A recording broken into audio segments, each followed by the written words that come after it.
Soy Sergio Mejías, el director de la editorial donde Alberto ha publicado, y quería lo primero daros las gracias por haber venido esta tarde, por empezar otra vez a ir a presentaciones. La verdad es que llevamos este año que no hemos parado, porque llevamos 2 años sin hacer nada, ¿no? Por este rollo de la pandemia, y nos ha cortado todo, ¿no? Y ahora pues ha venido todo de golpe. Y la semana pasada tuvimos otra, esta tenemos esta, la semana que viene tenemos otra. Y la verdad es que es una maravilla volver a estar otra vez con la gente. Cuando Alberto me dijo que tenía una presentación y que le tenía que presentar, me dijo que tenía que hacer 2 cosas yo hoy. Presentar a Alberto y moderar a los invitados que van a hablar con él. Yo pensaba que iba a ser más difícil, pero la verdad es fácil. Pues todo el mundo te conoce ya, que los he visto que te has saludado, y los invitados tampoco parece que haya que moderarles mucho, ¿no? Parece buena gente. No somos agresivos. No, así que va a estar sencillo. Nada, vamos a estar un ratito aquí hablando de sus libros, con Alberto, con sus invitados. Cada uno de ellos nos va a hablar de uno de sus libros, y Alberto nos va a hablar un poco de todo. Cuando acabemos, pues turno de preguntas cosas al autor, ese tipo de cosas que se preguntan siempre: ¿qué te llevo a escribir? Poner así en algún aprieto. Así que, Alberto, creo que el primero era el Quique. Vale, Quique nos va a hablar del libro rojo, Edu nos va a hablar del libro amarillo, y Javier nos va a hablar del libro morado. Así que empieza, Quique. ¿Te has quitado la mascarilla antes que yo me la ponga?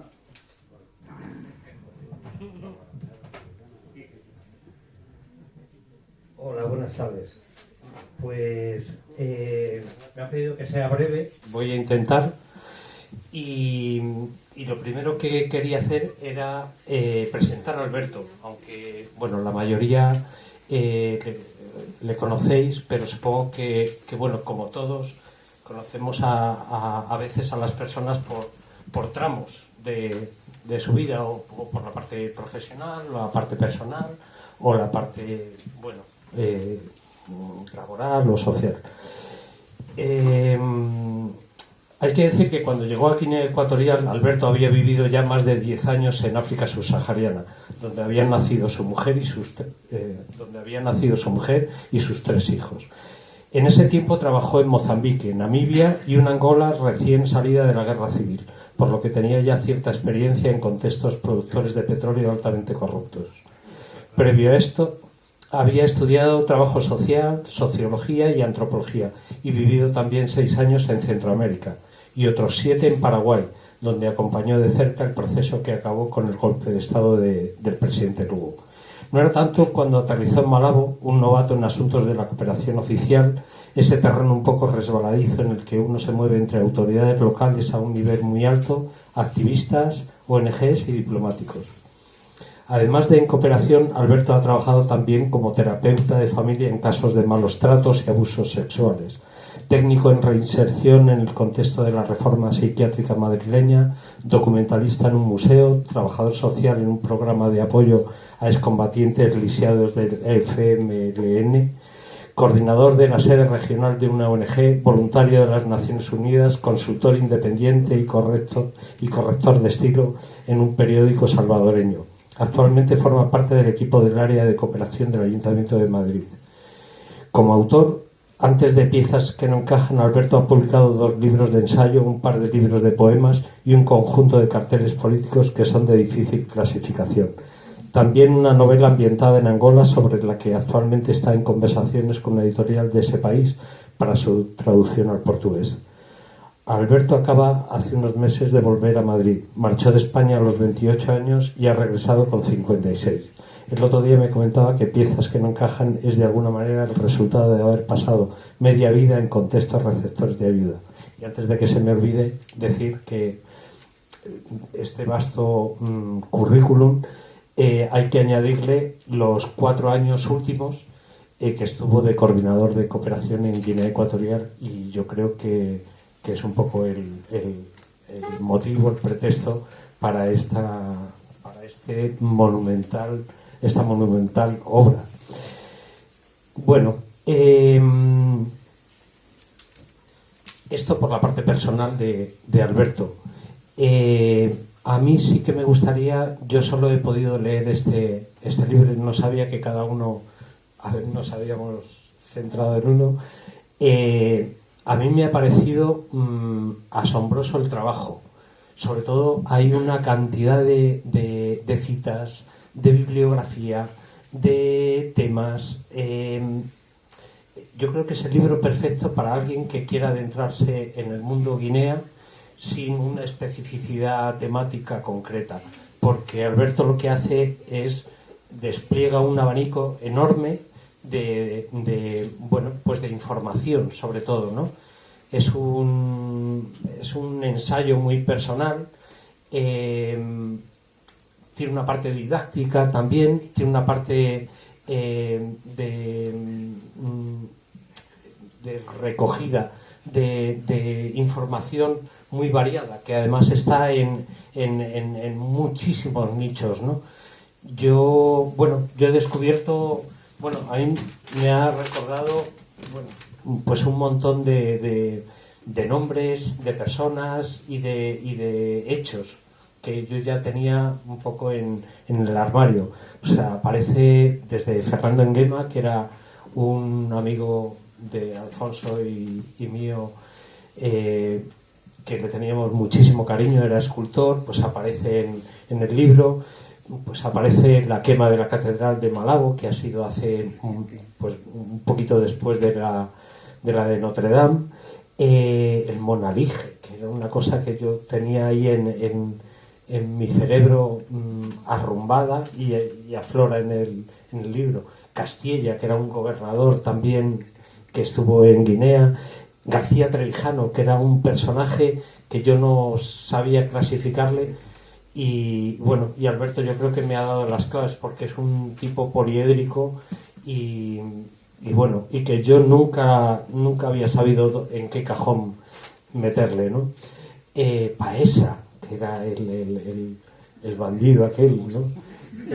Severo Moto, Carrero Blanco, Fraga, Atanasio, Simón Man, el mercenario, que eso a mí ya me pilló aquí, pero claro, yo lo seguía porque era una especie de película de Le Carré, ¿no? Ramón Esono, íntimo amigo suyo, y también me has contado de alguna forma todo lo que ocurrió, ¿no? Porque yo lo sabía un poco también de terceras personas, ¿no? Y por ejemplo, yo no conocía nada de La Plata Junta, de Gustavo Watson, todas estas cosas que he aprendido, ¿no? Después de tanto tiempo. Y sobre todo la vasta bibliografía.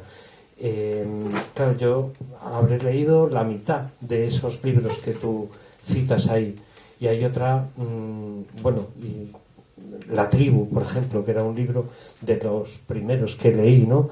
El trabajo que hizo Juan Balbuena o Gustavo Nerín, ¿no? Quiero acabar contando pues una anécdota un poco para describir un poco el territorio, ¿no? O el lugar, y es Malabo, año 91. Antonio Sánchez, que está por aquí, llegó una década antes, y entonces seguramente esta anécdota se queda en una especie de chiste, ¿no? Pero a mí lo que más me llamó la atención de la ciudad y del país fue que no había luz, no había prácticamente luz, y de cada bombilla que había pues a lo mejor en una calle había cuatro apagadas y una encendida. Entonces era todo un conjunto de sombras, pero de la luz que encendía siempre había un corro de niños debajo de la farola leyendo. A mí aquello me sorprendió y me cautivó de alguna forma. Y nada, quería acabar como hacía Adolfo Suárez, ¿no? Que tenía un final corto y uno largo. Voy a utilizar el largo, que era: muchas gracias a todos.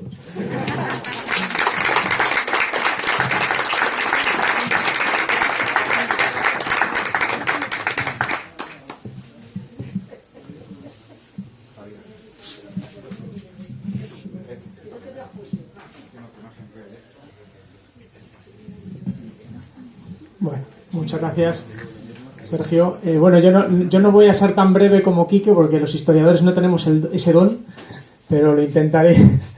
Decía Quique que hemos conocido a Alberto en épocas o en etapas diferentes, y es verdad, la verdad. Yo le conocí en su etapa de Paraguay, en Asunción, desde que yo llegué más o menos a mediados de 2014, hasta que nos fuimos prácticamente a la vez con un par de meses de diferencia. Yo me llevé su gato, de hecho, en 2017. Y bueno, como lector aplicado voy a empezar por el principio. Yo conocí a Alberto el viernes 8 de agosto de 2014, porque tengo un acta de aquel día. Pocos pueden decir que tienen un acta del día que se conocieron, nosotros la tenemos. Digamos entonces que todo comenzó de manera muy administrativa en torno a un encuentro que sería la primera asamblea del Círculo de Podemos en Paraguay, que tuvo lugar en el espacio cultural feminista La Serafina en la ciudad de Asunción. Aquel día Alberto y yo pasamos a formar parte de lo que se denominó el grupo dinamizador del Círculo Podemos Paraguay, que es una expresión que perfectamente habría podido firmar Ernesto Jiménez Caballero, el personaje, digamos, titular de la obra que yo presento, que es el fascista estrafalario, la segunda parte de Piezas que no encajan. Sin embargo, es una historia la historia de Podemos es otra historia, pero esta sí es en parte relevante, sobre todo porque de no haberse producido aquel primer encuentro, probablemente yo no estaría aquí, seguro, apostaría mucho dinero por ello, pero estoy casi seguro de que Alberto sí, porque desde que le conocí siempre tenía ese afán por escribir y por dejar en negro sobre blanco todo lo que pensaba, igualito que Ernesto Jiménez Caballero, por cierto, pero con menor dosis de nostalgia tardoimperial, también hay que decirlo. La verdad es que Alberto me propuso, el día que me propuso presentar este libro, me sentí obviamente muy, muy agradecido, primero porque pensara en mí para esta tarea y por creer que podía estar a la altura, pero también debo confesar que pensé que no podía ser de otra manera porque me lo debía, porque por su culpa llevo 4 años desde que regresé de Asunción a Madrid haciendo una tesis doctoral precisamente sobre las relaciones hispano-paraguayas, historia en la cual Jiménez Caballero pues obviamente es un elemento central. Alberto eligió para esta segunda parte de la trilogía un personaje ideal, absolutamente. Coincido con él en la apreciación de que GC, que es como se hacía, como firmado de vez en cuando, es una figura desencajada en muchos sentidos, y que Alberto con este libro contribuye a colocar en su lugar, en mi opinión, y a seguir armando ese puzzle. Por cierto, qué metáfora tan bonita esa del puzzle, ¿no? De que nos reconforta porque tenemos la certeza de que las piezas encajarán, y si no queda satisfecho, bueno, y esto ya lo digo yo, pues que le devuelvan el dinero. Decía que Alberto contribuye a seguir armando ese puzzle que es la historia. Y aquí viene un poco la parte aburrida de mi presentación, porque a menudo la concepción de historia, que aunque tenemos de historia, es terriblemente ambigua y equívoca, mezclándose mucho con la idea o el concepto de pasado, pero no son lo mismo. La historia tiene mucho, si no todo, de relato, esa palabra tan de moda, y que Alberto habla de ella en el libro muy a menudo, y la manera en que contamos el pasado busca a menudo justamente reconfortarnos, haciendo encajar todas las piezas. Pero todo es imposible, esto es imposible, y cuando eso pasa, las más de las veces esas piezas salen de la mesa, se eliminan del puzzle, porque el rompecabezas de la historia parece que siempre necesita su cohesión interna, por lo mismo por lo que los seres humanos necesitamos el papel higiénico, por comodidad, por prevención de enfermedades y para evitar malos olores. Las piezas que no encajan en la historia se esterilizan, quedan ahí los nombres en los archivos, pero limpios, higiénicamente puros, fuera del relato general de los acontecimientos, para evitar relatos alternativos y malos olores también. Personalmente creo que la memoria histórica es fundamental para la sociedad. Ahora está más en uso el término, la expresión memoria democrática, que parece que tiene un poco más de aceptación entre la derecha, que parece que a la derecha no le gusta mucho la historia, quizá porque les pone mucho frente a sus fantasmas. Este libro es un magnífico ejemplo de eso. Pero vienen a ser cuestiones similares, y decía que la memoria histórica es fundamental, y lo es con mucha claridad en su acepción de reparación en forma de justicia hacia sujetos o colectivos subalternos del pasado y hacia las víctimas de procesos históricos de todo tipo de violencias. Pero como dice Alberto en el libro, lo que de verdad es peligroso es olvidarse de sus verdugos, y Ernesto Jiménez Caballero lo fue. En algún punto de tu prólogo, Alberto, hacías alusión a que la pretensión a que tenías o tienes la pretensión de que tu texto pueda llegar a recibir la legitimación de los legitimadores, y lo pones en cursiva. Bueno, en lo que a mí respecta, a pesar de que te tengo mucho cariño, lamento decirte que 4 años de carrera, un par de máster y 4 de doctorado creo que no alcanzan para recibir ese estatus de legitimador. Sin embargo, si tu miedo es que la obra no colme las expectativas de un lector o lectora especializado en la historia y por ello caer en el olvido, como le sucedió a Jiménez Caballero, creo que puedo afirmar que no debes preocuparte porque al haber escrito este libro has enlazado tu futuro al suyo de tal manera que si eres olvidado, serás olvidado con él. Así que podréis haceros compañía en el ostracismo de la historia. Ahora, en serio, el fascista estrafalario es un libro que me hubiera gustado escribir a mí, sinceramente. Creo que todo historiador y toda historiadora sueña con publicar una obra de estas características narrativas. Alberto mezcla con muchísimo acierto los principales elementos de lo que yo creo que debe constituir un trabajo que tenga la pretensión de contar una historia de vida que en realidad es lo que estás haciendo en esta obra, ¿no? En este libro. Una historia de vida de Jiménez Caballero, pero lo haces sin abandonar su contexto, sin olvidarlo. Y es un contexto amplísimo que te hace pasar por incontables personajes, relatos, bordes y esquinas del libro de vida de Jiménez Caballero, tal y como mencionaba antes Quique con el primero de tus libros de Guinea. Decía que a cualquier historiador le gustaría escribir un libro así, porque esta obra respira en un absoluto y claramente consciente respeto por los preceptos de la construcción historiográfica, igual que mencionaba Kik.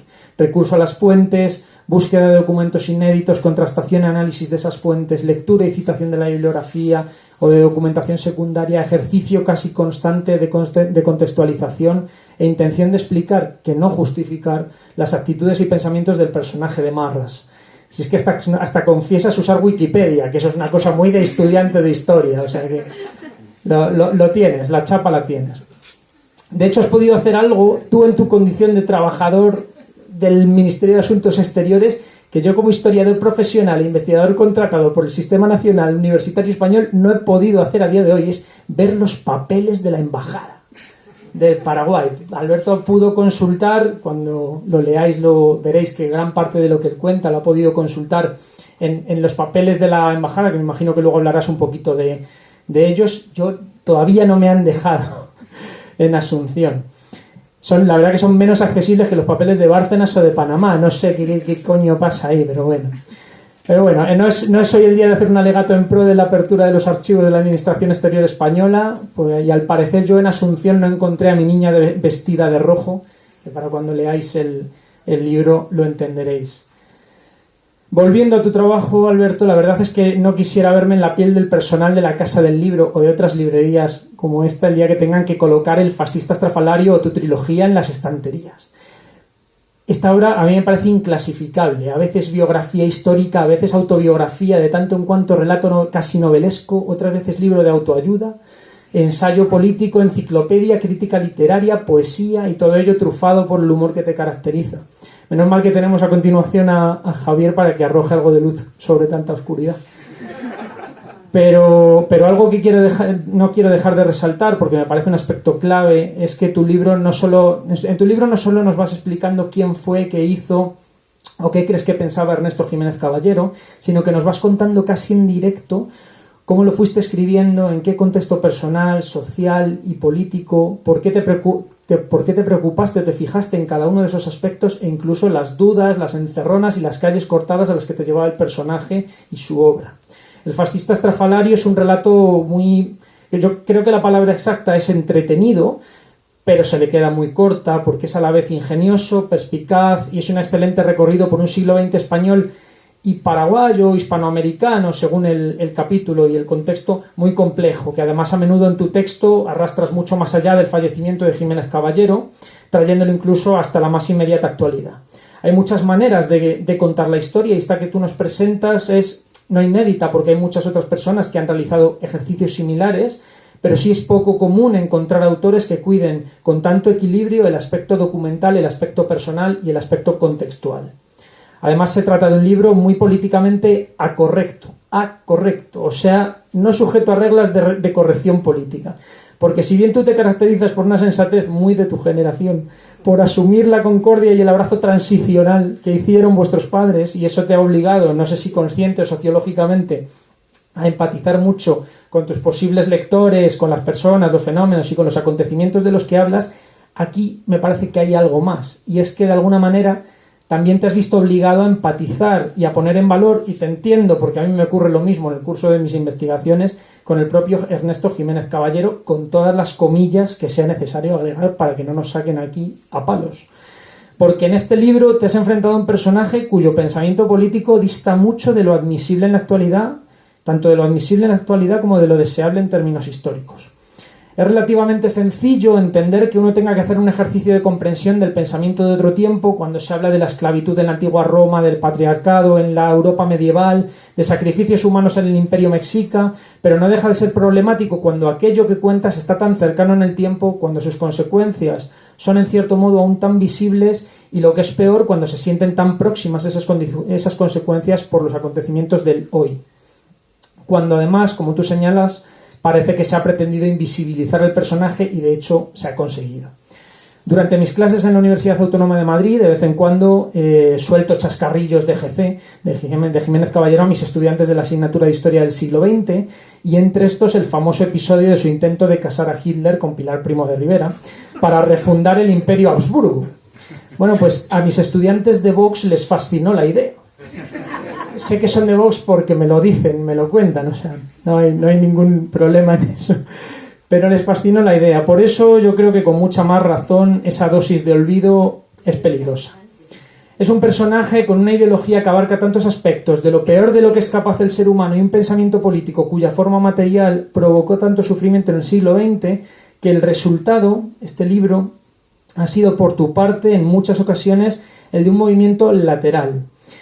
No has tratado de elevarte y mirar desde arriba, desde una posición privilegiada o de superioridad moral, y tampoco lo has intentado desde delante, desde el presente, que hubiera sido una mirada quizá incompleta, sino, repito, que haces un movimiento lateral sabiendo que tú escribías entre 2016 y 2020, pero también de que lo hacías sobre lo que tu biografiado pensó y dejó por escrito a lo largo de unos 70 años, desde su juventud hasta su fallecimiento en 1988. Ese movimiento lateral respecto al momento en que se producían los acontecimientos que narrabas, creo que te ha permitido, sin enmendarle la plana al estrafalario fascista de ego desmesurado, tomar cierta distancia con el personaje sin sacrificar por ello el contexto de su pensamiento y de su obra en cada instante. Y creo que esto es un aspecto valiosísimo de tu trabajo. Y si por un lado has hecho ese difícil esfuerzo de empatía, entre comillas, con Jiménez Caballero, con el fin de ajusticiarle, entendiendo ajusticiar como justicia y como condena, como cuando mencionas en algún momento del libro, y cito, se ocupaba de todo, debía de trabajar como 20 horas al día, a cada uno lo suyo, fascista sí, pero aplicado. Decía que si por un lado hiciste ese esfuerzo, hay que reconocer que has sido también muy honesto contigo mismo en un auténtico ejercicio de construcción de un relato de la vida y obra de Ernesto Jiménez Caballero con el esfuerzo permanente por explicar al lector tu personal locus de enunciación. Y lamento decirte, Alberto, que eso es una cosa muy academicista, para lo que has quedado. Los capítulos que intermedian el trabajo, porque estos libros tienen unos capítulos, van alternando, capítulo que digamos que lleva el curso de la narrativa de la historia, con unos capítulos que son especiales, diferentes, sobre personas concretas, pero que se relacionan con el conjunto del libro. Esos capítulos que intermedian el trabajo sobre Jiménez Caballero le dan a la obra un toque de color que te permite distraerte si lees la obra de principio a fin, aunque Alberto nos advierte de que no estamos obligados a hacerlo así, escapar un poco de la cabeza de GC y vivir por un rato una nueva historia que comienza casi de cero en casi todas las ocasiones, aunque de una u otra manera sale o vuelve la narración al personaje central, como supongo que volvía a tu cabeza, Alberto, mientras escribías casi cualquier cosa. Estos capítulos especiales de la obra mantienen, sin embargo, el mismo pulso documentalista, la misma obsesión por contextualizar el contexto y periodo. De todos ellos, en mi caso, y que me perdone Graciela Stroessner, porque a pesar de que coincido contigo en que es una joya ese documento de Jiménez Caballero narrando el episodio de la boda de Graciela, de todos ellos creo que el que más me ha gustado, con el que me quedo, es con el de Elizabeth Nietzsche, porque siempre me han llamado mucho la atención las utopías y también las distopías, porque el trabajo de recopilar esa cantidad de ejemplos que haces es encomiable, y porque haber conocido, como hice, Nueva Germania precisamente, me hizo recordar los días que pasé por allí, y es difícil desprenderse de un relato cuando lo sientes tan tuyo, ¿no? Y bueno, la obra chorrea política española, la verdad que por los cuatro costados, casi constantemente, actual. Pero no quiero hablar mucho de esto porque, como ya mencioné antes al principio, Alberto y yo nos conocimos por nuestro vínculo con Podemos y no pasa la cosa por su mejor momento. Pero sí diré algo. Recuerdo, y no creo que me olvide nunca, un lema de campaña del Partido Morado allá por 2014-2015, que era: ¿cuánto hace que no votas con ilusión? No sé si tú te acuerdas, Alberto. ¿Por qué lo menciono? Porque yo por entonces contaba apenas con 3 elecciones generales como votante. Tenía 30 años. Ahora, solo 7 años más tarde, creo que llevo 24. Elección general arriba, elección general abajo. El caso es que para mí aquello de volver a votar con ilusión sonaba bien, pero no tenía tanto sentido. Sin embargo, recuerdo a un Alberto emocionado en esa época y tanta fuerza debía de tener aquel mensaje, que terminó ilusionando a más de 5 millones de españoles y españolas, que le sacaron al sistema electoral 69 sonrisas aquel año, y que a pesar de todo probablemente le dieron la vuelta como un calcetín a la política española. Pero bueno, de este tema ya he dicho que no quiero hablar y aquí se acaba. Y de hecho quiero ir terminando porque el protagonista hoy es Alberto, y el tiempo pasa rápido, y pasa tan rápido que al haber publicado este libro en 2021 y estar presentándolo en el 22, se te ha desfasado hasta el líder del Partido Popular. Porque lo citas, al que citas es por ahí hablando de hispanidad. Así que nada, si hay algún ayusista en la sala, que sepa que tiene derecho a réplica por alusiones.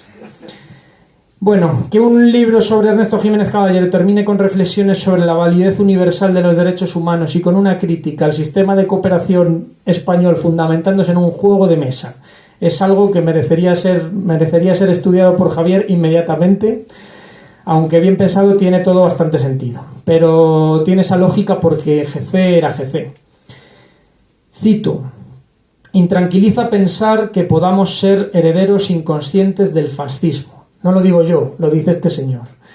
Pero yo también estoy de acuerdo. Yo también lo pienso. Alberto, gracias por darme la oportunidad de presentar esta obra. Ojalá la lean tus hijos y los hijos de los demás también, porque les servirá para entender muchas cosas, o al menos para aprender de tu curiosidad, de tu compromiso social, de tu rigurosidad y de tu buen humor. Muchas gracias.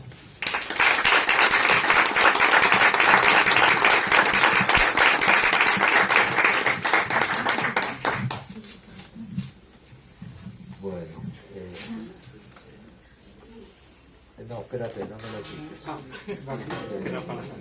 No, voy a hacer, algunas sí te voy a leer, pero como soy muy vago, no la transcribí. Bueno, a ver, no me dijeron muchas cosas que yo no voy a repetir. Yo lo primero que querría decir, además de que me parece que te voy a decepcionar, no voy a poder echar mucha luz sobre algunos enigmas albertianos, pero bueno, haremos lo que se pueda. Yo lo primero que quiero decir es una cosa que podría darse por supuesta en alguien que va a presentar un libro, y es que el libro está bien escrito y además es muy ameno. Así que esa es mi fundamental recomendación para que lean este libro. Pero además voy a hacer algún comentario más. A mí me da la impresión, este me parece que es el más inclasificable de todos. No quiero competir con vosotros, pero el fascista estrafalarios por lo menos se centra en Jiménez Caballero, y el primero en Guinea. Esto es un fresco muy desconcentrado, digamos. Y de alguna manera es inclasificable el género, porque sintetizando mucho podría decir que es una especie de alternancia entre un género ensayístico y otro literario, aunque son historias de otra persona. A mí me parece que son un poco cuentos que nos cuenta Alberto, pero además tiene todas las otras en el tejido, en la lectura concreta, aparecen todas estas cosas que nombraba hace un momento Eduardo. Yo tengo la impresión de que Alberto nos cuenta su vida sin hablar de sí mismo, es decir, nos cuenta lo que ve. Está siempre él ahí, pero no se nombra, digamos, ¿no? Es una especie de egocentrismo inverso, digamos. Y lo que ve, bueno, los que lo conocéis, sabéis, si no se ha explicado muy bien, lo que ve una persona que ha recorrido el mundo, o por lo menos cierta parte del mundo, porque el mundo supongo que es irrecorrible, muy particular, muy interesante, muy excéntrica, en el buen sentido de la palabra también, ¿no? Y nos cuenta lo que ve y como él lo ve. Voy a retomar esta idea, ¿no? Pero el libro se llama Desórdenes, y yo creo que está bien elegido el nombre. No porque el libro sea desordenado, sino porque en su sinceridad, me parece, y un poco en ese cierto escepticismo con el que mira las cosas, simplemente se ve el desorden en el que vivimos. Tenemos la ilusión de que vivimos en una cosa ordenada, pero después viene un bichito, un virus, o a Putin le da por invadir Ucrania o cosas por el estilo, y el desorden y la incertidumbre se vuelve una certeza para todos, nos ponemos nerviosos, pero en realidad vivimos en el desorden y la incertidumbre desde hace siglos, y bueno, pues nos va regular mal, más o menos bien desde hace mucho tiempo. Pero él dice, cada uno de nosotros contamos con un repertorio de convicciones y de prejuicios que hemos acumulado desde la infancia. Algunos proceden de la experiencia personal, pero la mayoría proviene de lo que otros nos han contado.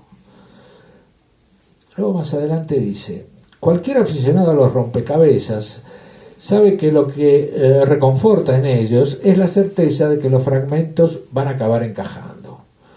Cuando adquirimos uno, no estamos comprando una caja con trozos de cartón pintados, sino la fantasía de un orden. Piezas que no encajan pretende mostrar lo contrario, que en la vida real, bueno, lo contrario de esta ilusión, que en la vida real, sea lo que sea la vida real, pero no es virtual, las cosas no suceden así, y el único lugar ordenado es el cementerio. Efectivamente, estoy plenamente de acuerdo. Ahora, es un desorden que funciona, un poco como tu libro. Estaba tentado, pensando en esto, en hablar de la teoría del caos, de los que desarrollaron algunos físicos y que se hizo famosa por una tontería que en realidad no tiene nada que ver, ¿no? De que una mariposa aleteaba en China y provocaba un tifón en San Francisco. Bueno, hay millones de mariposas aleteando en África, y los tifones de San Francisco dependen del cambio climático más que de las mariposas. Eso es otra historia, lo de la mariposa, ¿no? El caos, lo que viene a decir los físicos es que es un desorden que funciona, ¿no? Es decir, por decirlo brevemente, la mariposa de Lorentz, que es un meteorólogo, es un tipo que mete en un ordenador potentísimo montones de datos meteorológicos y pretende trazar una especie de función, que es una función medio compleja, un diagrama de fases creo que se llama. Bueno, y eso tiene forma de mariposa. Ahora, esta función lo que tiene de particular es que es imprevisible. Es decir, no hay absolutamente manera de establecer ningún tipo de continuidad, de repetición, por lo tanto de previsión. Y eso bien lo sabemos porque la meteorología es una ciencia que permite acertar más o menos con 3 días. A partir de ahí es casi magia. ¿Qué quiere decir esto? Que hay sistemas tan complejos donde que no pueden ser abordados con sistemas lógicos, matemáticos lineales. De modo que hay lo que ellos llaman una estructura disipativa, es decir, un punto en donde el electrón puede saltar a 3 o 4 posiciones y no hay manera de establecerlo. En fin, una especie de azar. Pero esos sistemas no podrían ordenarse, porque si alguien pretendiera ordenar ese sistema, lo que haría sería bloquearlo, es decir, desordenarlo definitivamente. De modo que, y la vida es un poco de esto. La vida es un sistema muy complejo. Y de alguna manera Alberto nos cuenta esto, se encuentra esto, lo que él ve es eso, es un cierto desorden, tiene una cierta mirada escéptica, me parece a mí, pero yo quisiera diferenciar entre el escepticismo y el descreimiento. Me estoy inventando los conceptos, ¿no? Estoy utilizando dos palabras para decir dos cosas diferentes. Una cosa es esa especie de lógica interrogativa con el que él mira y describe las cosas, y otra cosa es de creer de todo, ¿no? Y creer que todo es mentira, que me parece que no pasa de ser una pereza mental frente a las complejidades y a las decepciones que nos podemos llevar. Porque hay muchas decepciones en el libro, pero a la vez hay una persistencia en el intento que desmiente las decepciones. En realidad no las desmiente, la decepción es el punto en que entre lo que uno esperaba y lo que aparece hay una diferencia, ¿no? Es decir, una ocasión de aprender algo en realidad. De modo que Alberto ha aprendido mucho y nos lo cuenta.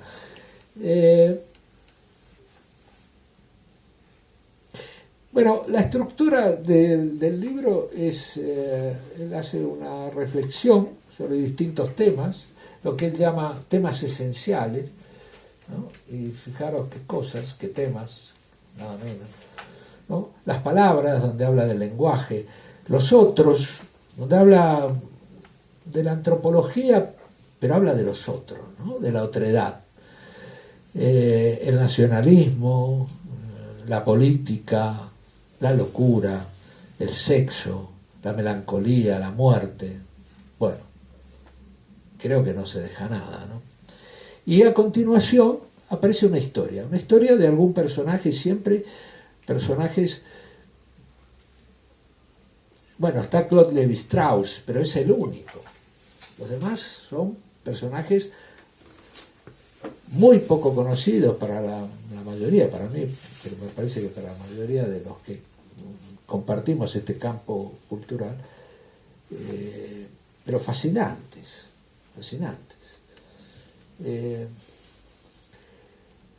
¿No? Esta cosa a mí me llama la atención, ¿no? Estas cosas, hay historias que son guiones de Netflix. Tengo cuidado porque hay algunas historias que podrían ser. Estoy pensando, ¿no? en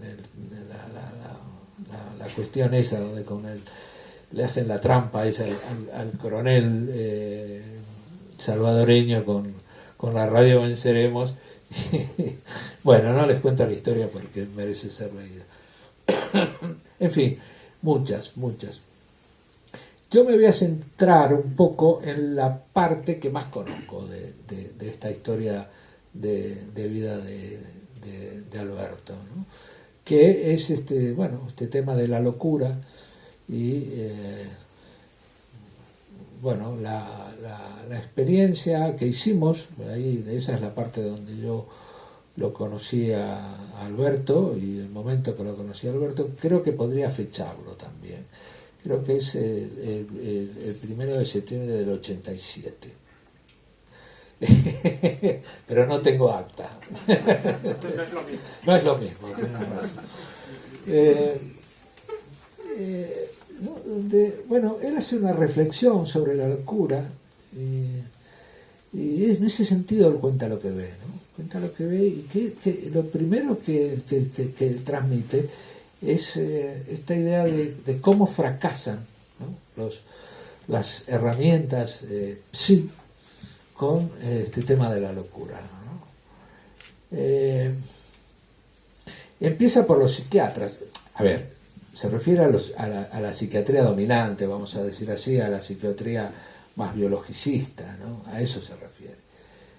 Aplicada al campo de las enfermedades mentales, así llamadas enfermedades mentales. No me refiero a las enfermedades neurológicas, eso es otro campo, ¿no? Donde hay un verdadero daño cerebral, neurológico, ¿no? La esquizofrenia, la paranoia, la depresión, nadie ha descubierto nada, digamos, en ese orden. Se carga el manual diagnóstico de la Asociación Psiquiátrica Americana con mucho rigor. Americanas se refieren a los estadounidenses, ¿eh? Como no tienen nombre esta gente, se cogen el nombre de todo el continente, ¿no? Como si España se llamara Comunidades Autónomas Unidas de Europa. No, eso, en fin, eso no es un nombre, ¿no? Bueno, bromas aparte. Poniendo en evidencia lo insostenible. El manual es una evidencia de lo insostenible de esa posición que pretende describir, hacer una clasificación de las enfermedades por una descripción de los síntomas. Esto en cardiología, en neumología, en cualquier otra especialidad médica sería de risa.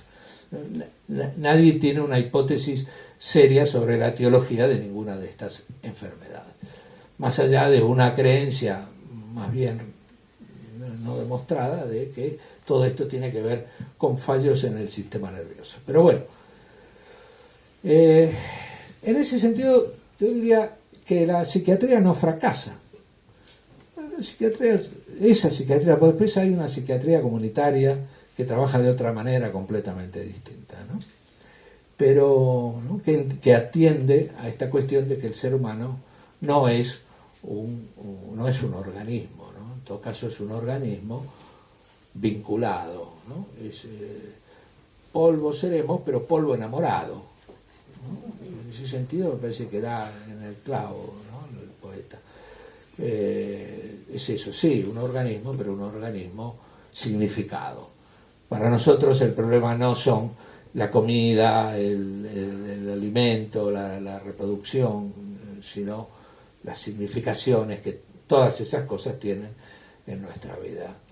Es verdad que hay veces que las situaciones son muy difíciles y entonces uno se puede estar planteando el problema de la alimentación o de mantener el cuerpo caliente, ¿no? Pero por lo general estamos en otro plano, ¿no? Nuestro plano de vida no es un hábitat, sino más bien un contexto.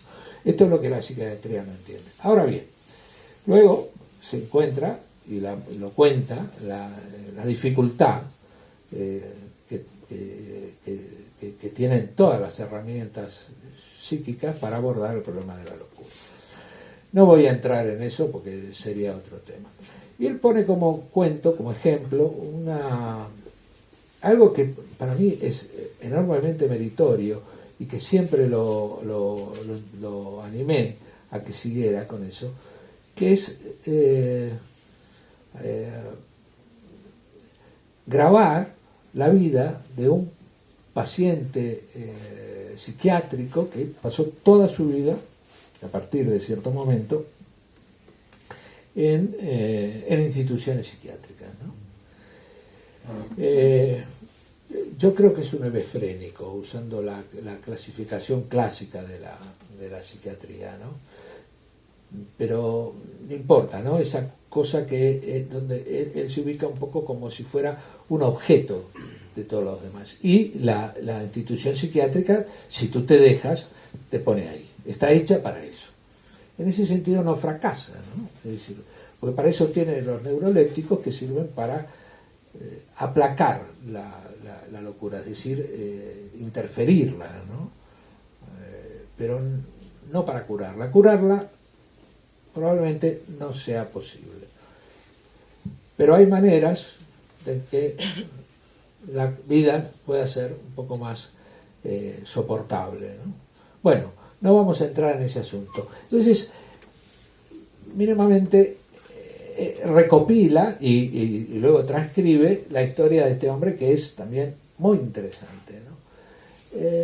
Ahora, y ahí me voy a meter un poquito con su forma de ver las cosas, porque él hace ese trabajo, lo sostiene, y creo que al final del capítulo lo sostiene, lo ratifica, pero está todo el tiempo haciéndose preguntas sobre lo que ha hecho. Se cuestiona si él no ha, digamos, que él tenía una posición de poder frente a este hombre. Sí, sin duda, pero yo creo que no la has ejercido. Porque ese hombre a que nadie le preguntó nada en toda su vida, tú le pusiste un micrófono y dijiste, cuéntame tu vida, y te la contó. y te la contó. Es decir, lo sacaste plenamente de su lugar de objeto y empezó a ser un sujeto que contaba su historia. De modo que la única diferencia que tengo así contigo que voy a señalar del libro es que tendrías que haber puesto el nombre de él. El nombre verdadero. Ya sé, hay toda una serie de problemas, protección de datos y todas estas cosas. Pero cuando tú le das el escrito y él te corrige, él está haciendo una afirmación subjetiva. No. Tú le dices no. O sea que eso demuestra que no estabas ejerciendo el poder, porque si no, no te hubiera dicho nada. Y te corrigió todos los nombres y puso los verdaderos. De modo que no estoy de acuerdo con ninguno de los pruritos morales que te planteas en el libro. Me parece que has hecho una gran faena, en el buen sentido, en el sentido taurino de la palabra,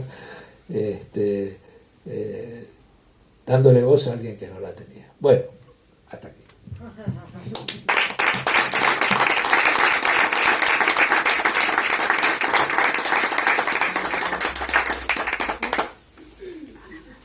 Sí.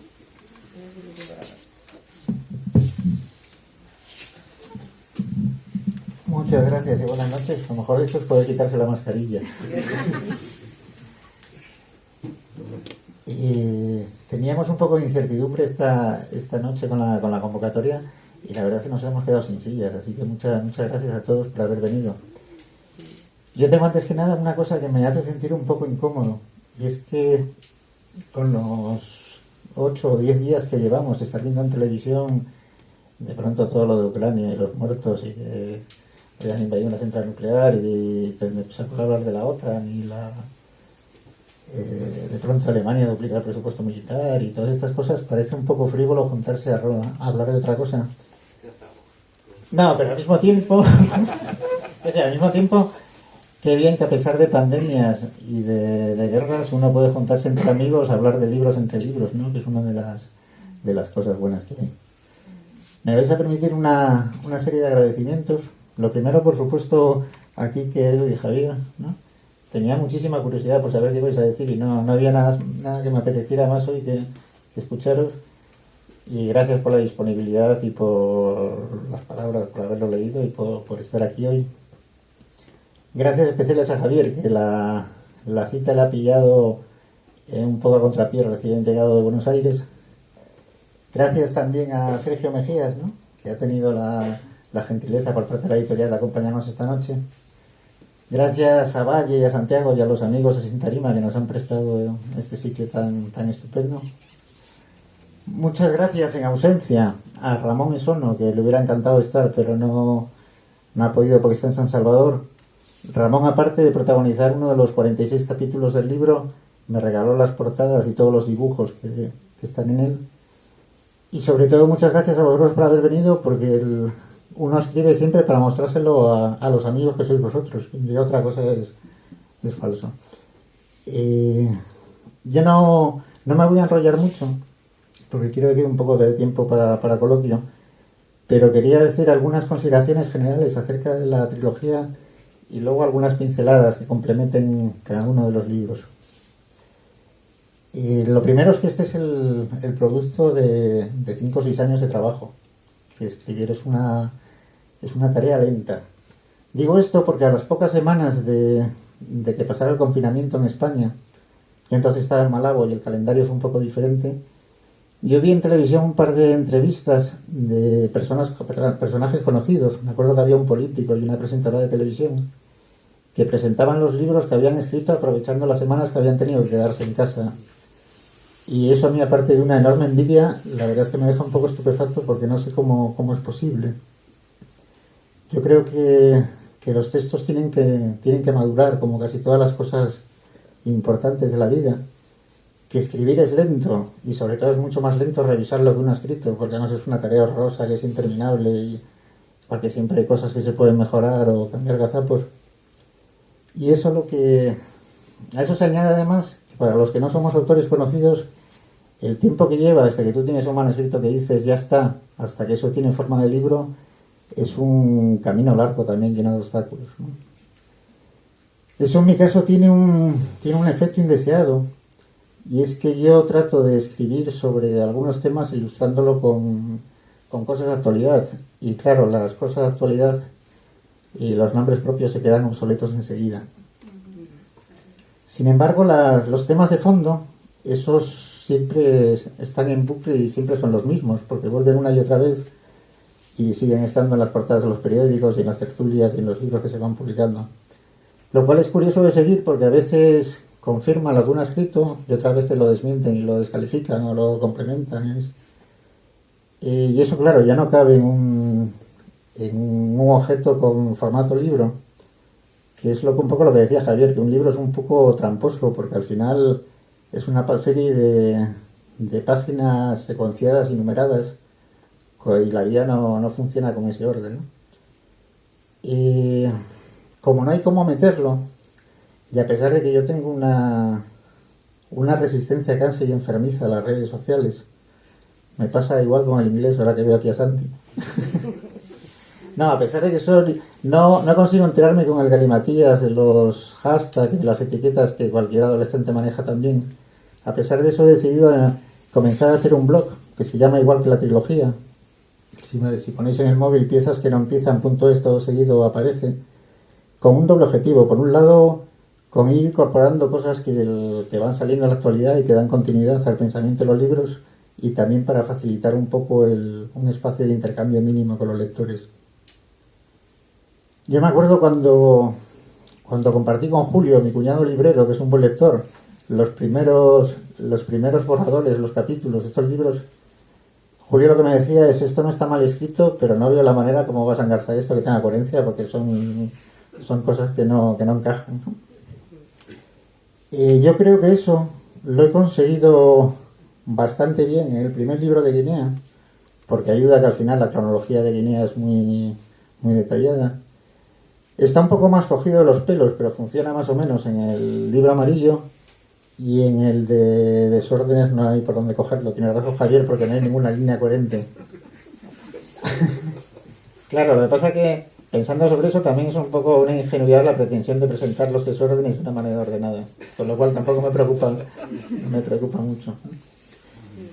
Y hay una idea que yo quiero rescatar esta noche, porque claro, cuando tú escribes un texto y luego lo troceas en 3 partes y lo distribuyes por separado, se pierde la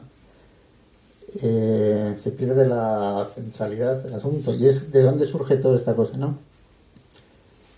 Yo tengo una idea que no es ni una idea ni una hipótesis, yo creo que es una convicción, que es que la mayoría de las cosas que nos cuentan las aceptamos porque es más cómodo, y porque no aceptarlas es muy incómodo y trae otros problemas. Pero que si uno se toma el trabajo de contextualizar un poco y de analizar las cosas con cierto rigor, la mayoría de ellas no se sostienen. Yo creo que estamos rodeados de bobadas, y la pretensión de estos libros es mostrar algunos ejemplos de algunos de ellas. Eso conduce un poco a hablar del tema de los formatos, ¿no? Yo sé que 1800 páginas es un formato más que poco digerible, que es un formato indigesto, ¿no?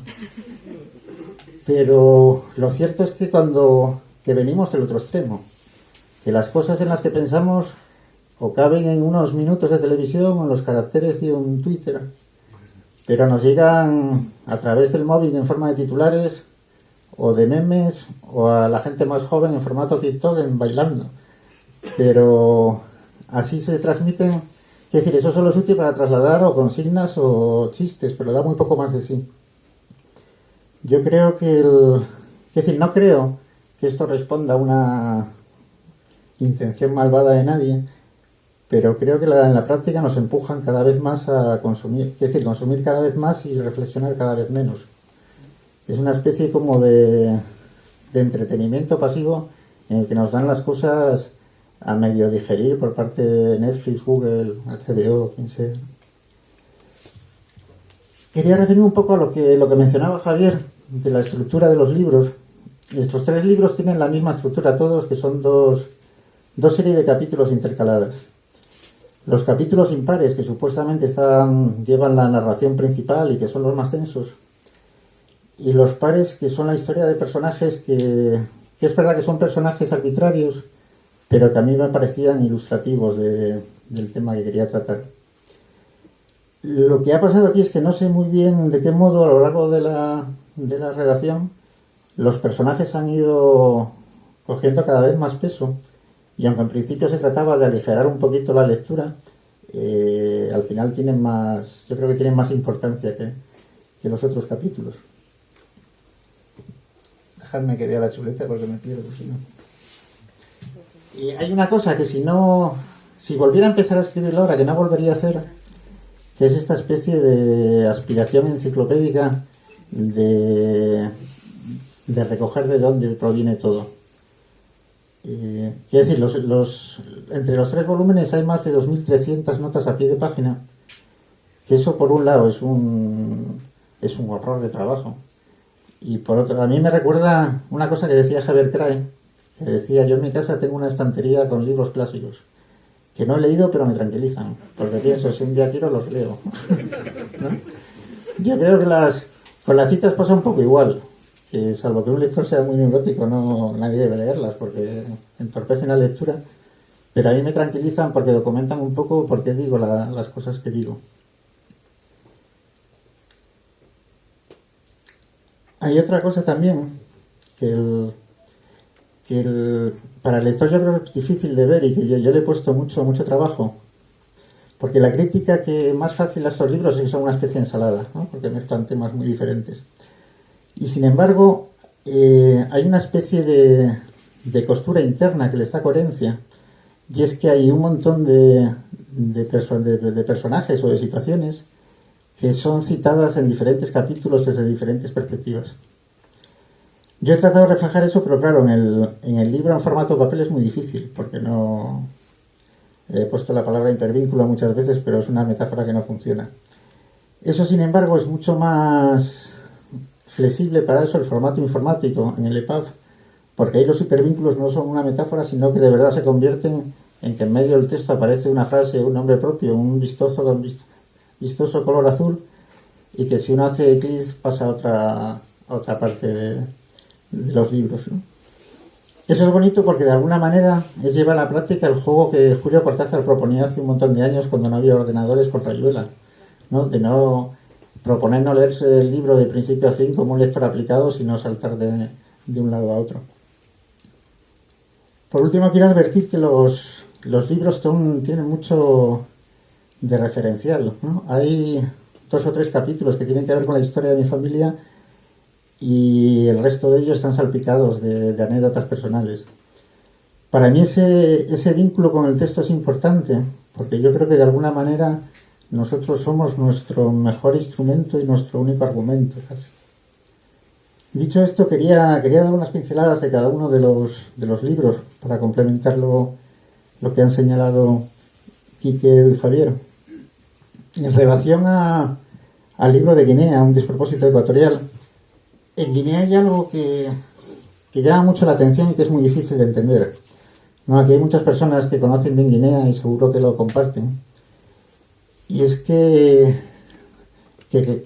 cuando uno lleva unos días ahí se da cuenta que hay una enorme asimetría y una falta de reciprocidad en el conocimiento mutuo entre los ecuatoguineanos y los españoles. Los ecuatoguineanos conocen todo de España. Ven las series de televisión españolas, siguen el telediario con mucha frecuencia, conocen la coyuntura política, por supuesto la liga de fútbol. La mayoría de ellos tiene parientes en España, y los que tienen posibilidades, sus mayores los tratan aquí y sus hijos estudian aquí. Y sin embargo, los españoles no tenemos ni idea de Guinea. Quiero decir, lo más común es que sea difícil hasta ubicarla geográficamente en el mapa, que a mí me pasaba antes de irme a vivir ahí.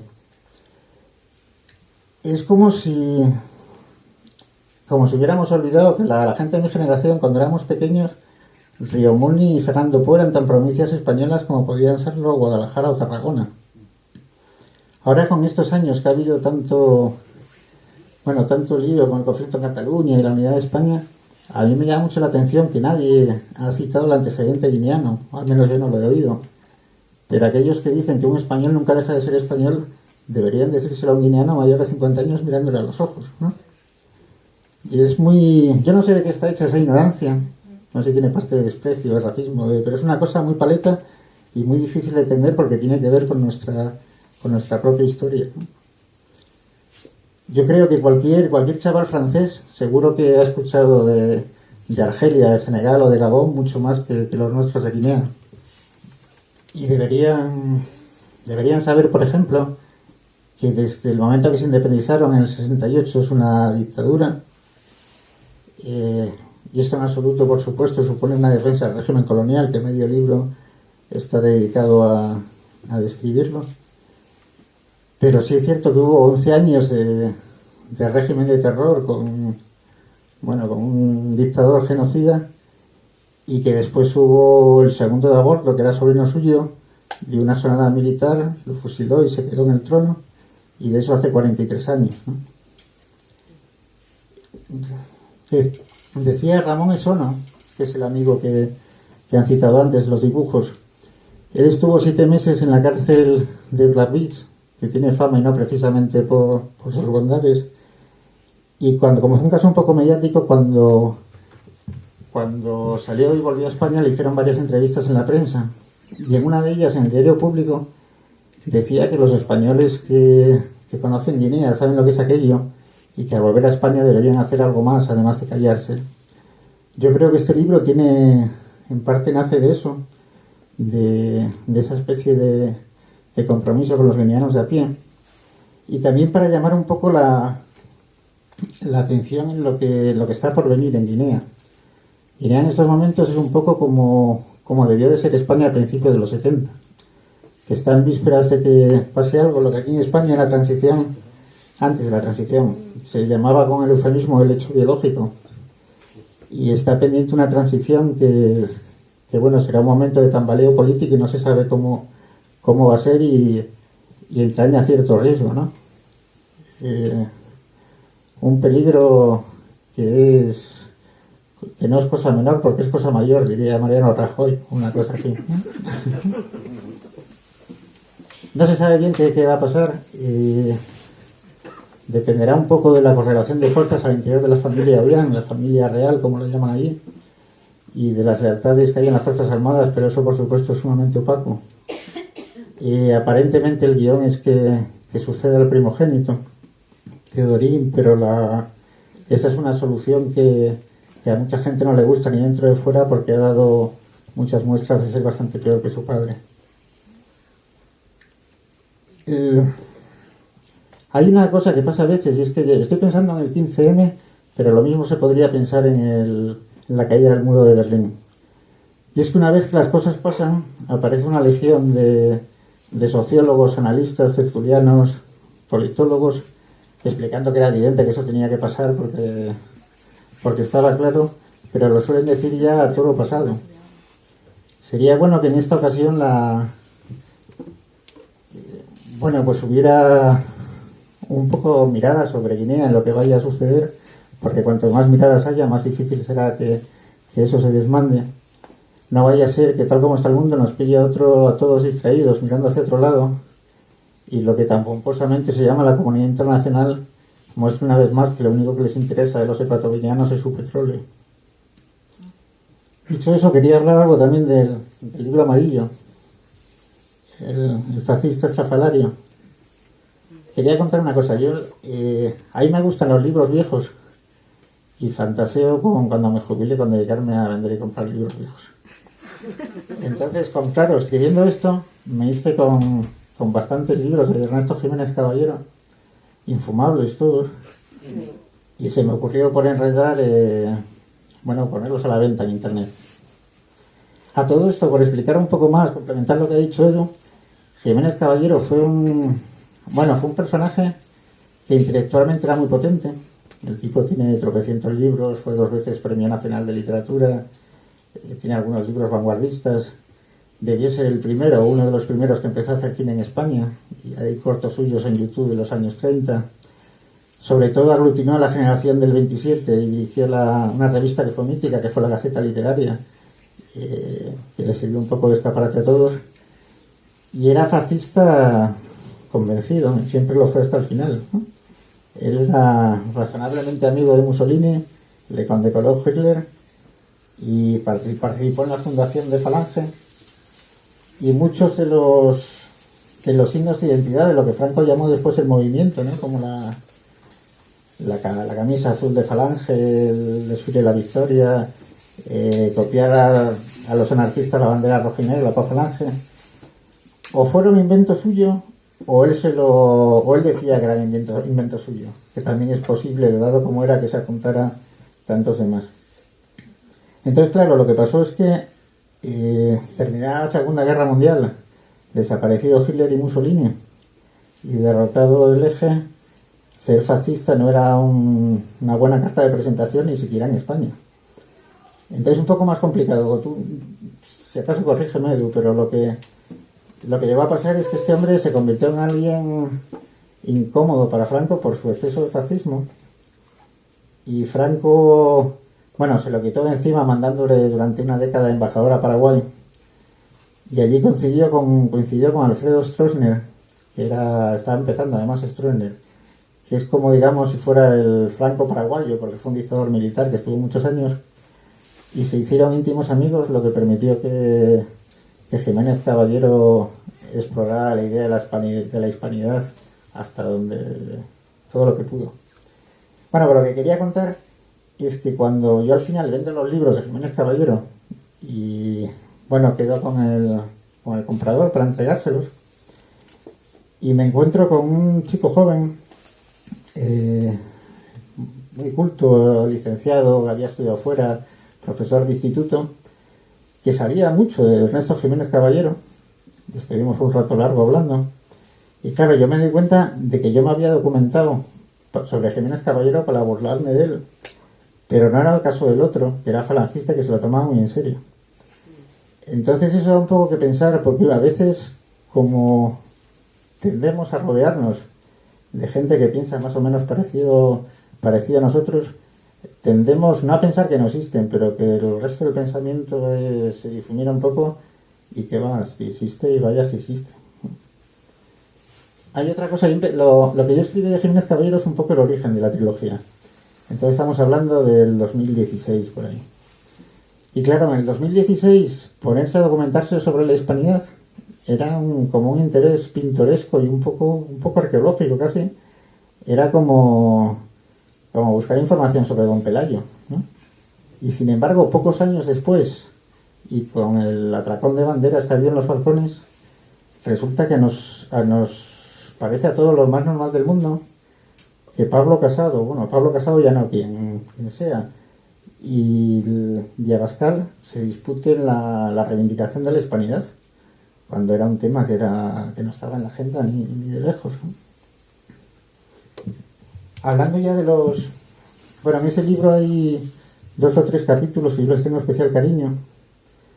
El personaje que ilustra el tema de la guerra civil es una historia familiar que en mi casa se sabía, pero no se sabía mucho, y que he conseguido reconstruir, que mi abuelo materno, al que yo no conocí, era en los años 30 capitán de la Marina Mercante, y durante la guerra robó en Burdeos el Campamor, que era el petrolero más grande que tenía la Cansa en aquel momento, ¿no?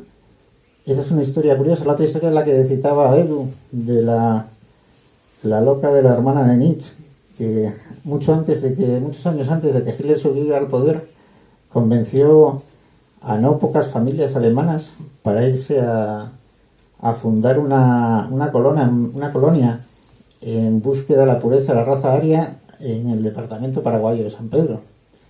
Claro, aquello acabó mal, como era previsible. El marido se suicidó y, bueno, después de eso, el nombre de Nietzsche es la marca de una marca de hierba mate. Sí. Y otro capítulo que para mí es muy curioso es el dedicado a Ignacio Sánchez Mejías, el torero. Yo a Ignacio Sánchez Mejías conocía solo los versos famosos que le dedicó Lorca cuando lo mata un toro en un pueblito de Ciudad Real. Aquello de que no quiero verla, dile a la luna que venga. Y sin embargo el fulano es un personaje fascinante en todos los aspectos, ¿no? Digo esto del torero porque quisiera ahuyentar un posible prejuicio. por si alguien se sintiera incómodo, algún lector, con el guiño antimonárquico, ¿no? De haber puesto en los lomos en los libros, ahora que el rey emérito le han perdonado todo, la bandera republicana. Pero quiero señalar, por ejemplo, que en este libro amarillo uno de los capítulos está dedicado a un torero y otro a un fraile dominico. Entonces que yo creo que hay que tirar en todas las direcciones para compensar y por enredar. Voy terminando ya un poco. Un comentario también sobre el libro morado. Tiene razón Javier del todo en que es el libro más complejo, más difícil de escribir y sobre el que es más difícil hablar de él.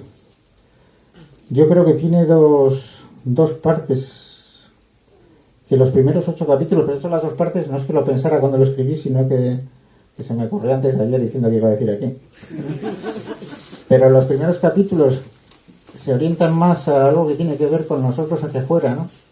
Y ahí es donde entra pues el lenguaje, la identidad nacional, la cuestión del otro, el ejercicio del poder. Ahí hay un capítulo, el que citaba Edu, que seguramente me va a hacer polemizar con unos cuantos amigos y algunos de ellos están aquí hoy, en el que es verdad que yo hablo del entusiasmo en la primera fase del proyecto político de Podemos, sobre todo en los 6 meses frenéticos que fueron entre mayo del 2014, que son las elecciones al Parlamento Europeo, y noviembre de ese año, que es cuando es la primera Asamblea Ciudadana, y luego 2 años más de militancia en el Círculo de Paraguay. Pero la verdad es que también hablo a continuación de cosas que han pasado después y que producen un poco de enfriamiento respecto a ese entusiasmo inicial. El personaje que elijo para ilustrar eso es Arnaldo Ochoa, que Ochoa fue un militar, un general cubano, que fue el general exitoso a la hora de expandir la revolución, porque el Che, que es el más famoso, pero en realidad el Che fracasó en el Congo y fracasó en Bolivia, y en cambio Ochoa tuvo algún papel en el éxito de los sandinistas.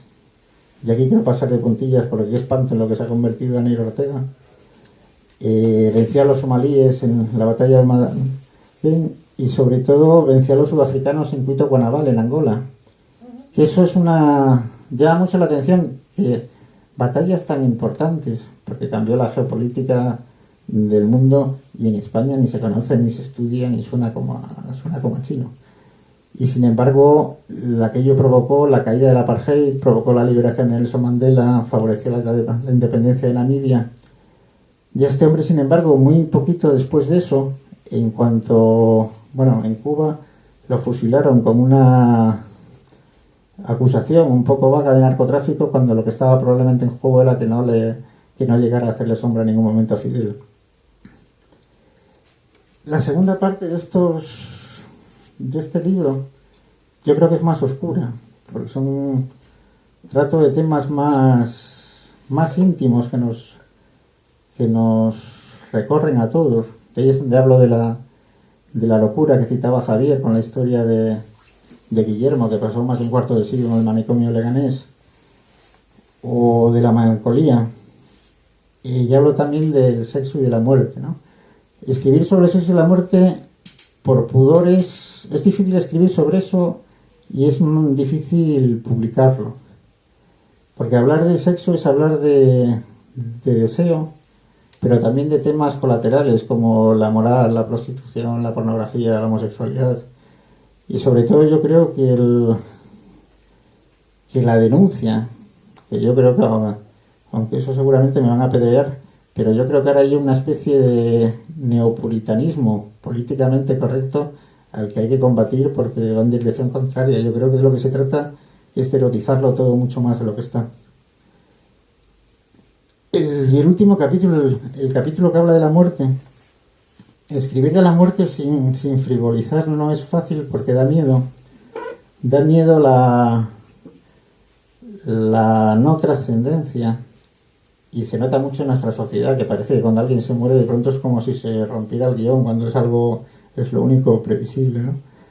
Ahora Juan José Millás y Juan Luis Arzuaga acaban de sacar un libro estupendo sobre eso. cuando nosotros en realidad en la vida lo que tenemos son todo conjeturas salvo una cosa. La única cosa que es cierta, la certeza, es que la muerte está ahí con la escoba en alto y que es una cuestión de tiempo, ¿no?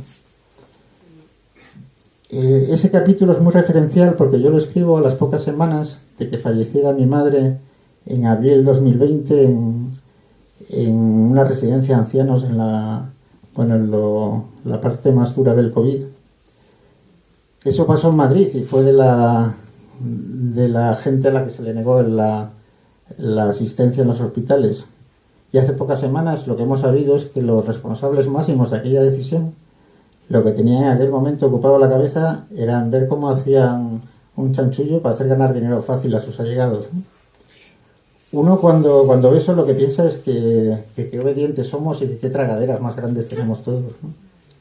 De todos modos, en lo que al libro se refiere, no... Quiero decir, trata de ir más allá de la pérdida personal, y un poco lo que se plantea es cómo todos nosotros escamoteamos gran parte de las energías a las cosas esenciales de la vida para invertirlas en cosas bastante periféricas que la mayoría de las veces tienen que ver con el dinero, ¿no? Decía José Mújica, el viejito exguerrillero y expresidente de Uruguay, que uno es rico no por tener dinero, sino por disponer de tiempo. Y eso, que debería ser una verdad de perogrullo, se nos olvida con muchísima facilidad. Y bueno, la referencia al tiempo viene muy bien para cerrar, porque no sé si nos hemos pasado qué hora es y si queda tiempo para un... Más que nada por la librería, que tampoco... Claro. Pues yo termino aquí. Muchas gracias.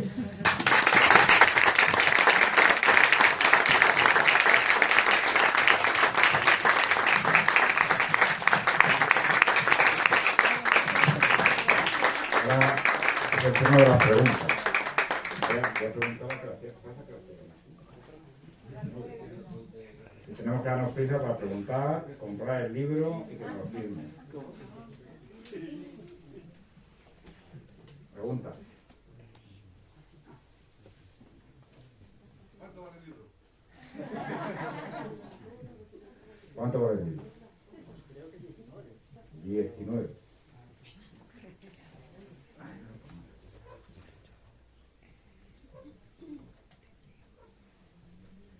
Y una vez en la universidad, hay una pregunta. Yo cuando me preparaba las exposiciones cogía gente y le hacía, digo, tú cuando no pregunte nadie me preguntas esto. Entonces una vez me pasó, lo cuento ya, que claro, empezaron a preguntar 3 amigos, que yo ya pinchado, y ya la gente se animó. Y ella empezó a preguntar de todo, y ya bueno, eso fue, porque tampoco tenía tantas respuestas. Preguntas. Yo iba a hacerlo en pro de la amistad, iba a lanzar la pregunta para que no quedara esto un poco en desierto, pero bueno, en cualquier caso, más que una pregunta, es una felicitación. Yo he leído solo el primer volumen, por razones que Alberto bien conoce, y sinceramente tenía cierto miedo de que sea algo así como, bueno, de nuevo el que pasa por Guinea y se vuelve con su libro bajo el brazo. Sinceramente me ha sorprendido muchísimo, me ha parecido un libro muy ameno, con una profundidad en el conocimiento del antes y del durante. El después lo has comentado aquí ahora y ya veremos qué pasa, efectivamente. Y quizá mi sentimiento al leer el libro ha sido un poco de estar leyendo algo crepuscular en relación con el mundo de la cooperación que hemos vivido los dos, cómo todo aquello se narra como algo derrumbado, ¿no? La carbonera, las caracolas, todo ha ido desapareciendo, ¿no? Como, bueno, una señal de que el petróleo es capaz de arrasar con todo. Pero enhorabuena, Alberto. Muchas gracias, Alfonso. Lo que pasa es que vosotros vivisteis la etapa dorada de la cooperación y lo que yo fui fue a gestionar los escombros. Por eso esa es la diferencia. Muchas gracias. Creo que vamos a dar un aplauso a Quique, Javier, Edu, por habernos acompañado. Y sobre todo a Alberto. Pero como escritor y todo esto nosotros. Nos queda media hora para estar aquí, ¿vale? Entonces, Pero tenemos que comprar el libro. bueno, no es obligatorio, pero... ¿Tiene que firmar? Está bien. Gracias a vosotros, sobre todo, por venir. La verdad es que se agradece que la gente llene una presentación. Es el tiempo, gracias. ¿Se puede preguntar o no? Pues ya solo comprar. Nos queda media horita para estar aquí. Bueno, pues nada, yo me llamo Julia y conozco a Alberto hace muchos años y tuve el privilegio de entrevistarle para mi tesis doctoral, ¿no? Y ha habido me parece, no sé quién, si ha sido Edu o Javier, ¿no? Que han comentado que el libro, pues, denota como un cierto escepticismo, ¿no? O un cierto malestar. Y fue la sensación que yo tuve y además el nombre que le doy es como el escéptico, el decepcionado, una cosa así. Te quería preguntar cuál de los tres libros es el primero a la hora de la escritura y qué hay que los pueda unir a los tres.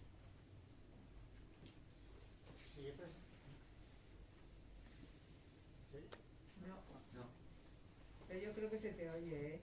Bueno, no, en realidad si he presentado los tres juntos es porque se han escrito los tres juntos. No es que se haya escrito secuencialmente. Y que los une, pues hay algunos personajes que van apareciendo en todos, pero no sabría decirte nada. Pero vamos, han sido construidos sobre la marcha y revisados los tres. Ya me hubiera gustado poder presentar uno y luego dedicarme a los otros, pero no he podido hacerlo.